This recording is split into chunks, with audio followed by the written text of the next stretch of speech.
Ang buhay natin dapat, huwag natin isipin yung pera-pera kung magkano pera mo. Ang kailangan natin maalala, gano'ng karaming tao matutulungan natin. At kung paano gumaang ang buhay ng mga taong makakasama natin. Eh yung pera, measurement yun. Para sa akin, hindi yun ang measurement ng success in life eh. Ang success in life, measurement is, oh, ang saya mo kasi, ako, natulungan ko yung mga kaibigan niya, nagkatrabaho na mabuti. Oh, yung mga batang yan, napag-aral natin. Yun ang kasiyahan ng buhay.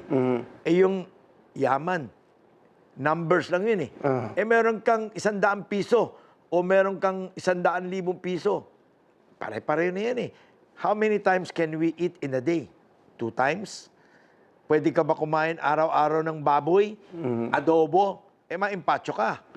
Pwede ka ba kumain ng steak araw-araw? Impacho rin.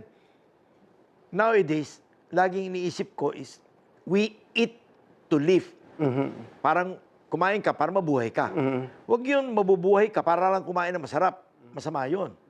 In as much as possible, tinatry ko maging simple living lang.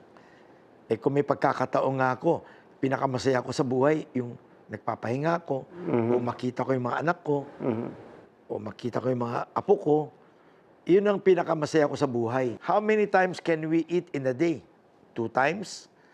Pwede ka ba kumain araw-araw ng baboy, adobo? Eh maimpacho ka. Pwede ka ba kumain ng steak araw-araw? Impacho rin. O, linggo. Every Sunday morning, maaga pa lang, nagto-tollway inspection kami ng mga repair ng karsada, expansion ng mga karsada, new off-ramp, new on-ramp, mga ganyan. Eh, babalik ako sa bahay ng mga 12:30. Tanghalian yun. Abutan ko yung mga anak at apo ko. Kasama ko kakain yun. Mga hanggang 2:30 o 3. Labas uli. O bisita uli ng ibang tollway. Trabaho pa rin. O pagbalik ko ng mga alas 6 yun, kasabay ko na naman kumakain ng hapunan yun. O So, hindi ba sapat yun? time management, ano? Opo. Opo. Eh kasi naman ako naman wala naman ako ibang bisyo. Hindi naman ako nagsusugal. Hindi naman ako nakikipag-inuman ng alak sa gabi. O nakikipag-istambayan. O pupunta sa mga nightclub at bar. Wala naman akong bisyo eh. Opo. Ang lahat ng oras ko, ini-spend ko talaga sa trabaho lang. Opo. So yung Sunday po, kumbaga religiously ginagawa niyo po 'yon? Pati holiday. Sunday, holiday, whatever day. Basta ako, 7 days a week may trabaho ako.